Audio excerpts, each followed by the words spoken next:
उत्तम पुरुष कौन? उत्तम पुरुष वही जिसका आचरण ऐसा हो जो अपनी पत्नी का सम्मान करता हो, जो अपनी माँ का सम्मान करता हो, जो अपने पिता का, बड़े बुजुर्गों का सम्मान करता हो, जो अपनी माँ का भी सम्मान करता हो और अपने पत्नी की माँ मतलब सासू माँ का भी सम्मान करता हो, वह पति, वह पुरुष उत्तम पुरुष। सबका आदर करे। पुरुष को अपनी माँ का भी आदर करना चाहिए और अपनी पत्नी की माँ का भी आदर करना चाहिए। अच्छा ये बताओ, माना कि आपका साला नहीं है, फॉर एग्जाम्पल माना कि किसी का साला नहीं है, तो जो आपकी सास है उसकी सेवा की जिम्मेदारी आपकी हुई या नहीं? क्योंकि दामाद भी तो बेटा ही होता है, हाँ या ना? तो जब किसी का साला ना हुआ करे तो तुम अपनी सास की सेवा किया करो। किस्मत वाले हो कि तुम्हें दो माँ मिल गई, एक तुम्हारी माँ और एक सासू माँ। ये दास अनिरुद्ध की तो 260 माताएं, तो आप सेवा कर सकते हैं दो की।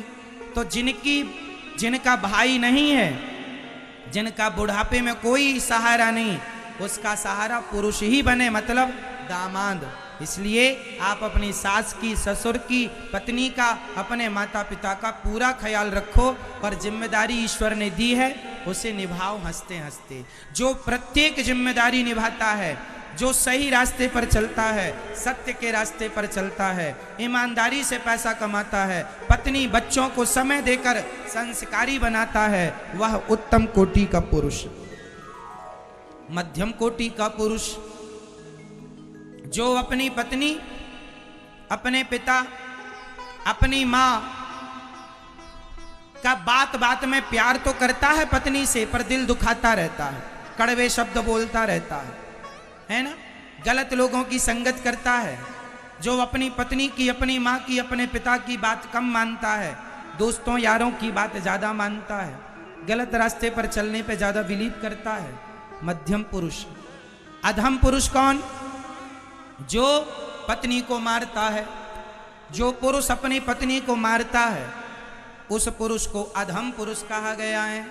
इसलिए अपनी पत्नी को पितामह भीष्म मर गए थे पर शिखंडी पर बाण नहीं उठाया, धनुष नहीं उठाया। ठीक है, हमारे देश का यही गौरव है कि हम कभी नारी पर हाथ नहीं उठाते। नारी का सम्मान करना है, अपमान नहीं। उत्तम कोटि का पुरुष कभी नारी का अपमान नहीं कर सकता।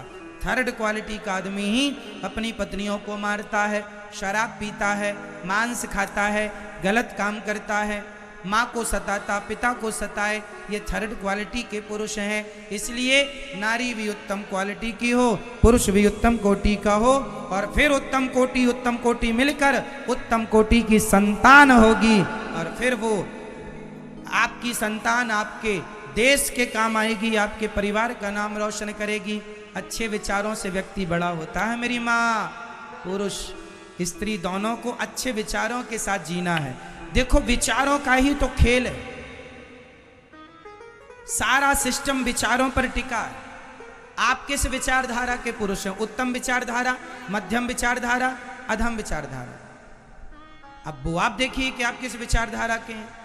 सत्वगुण, रजोगुण और तमोगुण, तीन गुण होते हैं। या तो व्यक्ति सत्वगुण प्रधान, जो सत्य बोलता है, सत्वगुण प्रधान है। जो चकाचक खाने पीने घूमने फिरने में बिलीव करता हो, सत्य गुण वाला तो भक्ति भाव, सत्य धर्म कर्म में ज्यादा ध्यान। रजोगुण में जरा घूमना फिरना, खाना पीना, मौज मस्ती में ज्यादा। और तमोगुण आलस्य, भोग, ये सब तमोगुण के लक्षण हैं। तो आपको हमेशा सत्व गुण प्रधान होना चाहिए। स्त्री और पुरुष दोनों के लिए बातें लागू हो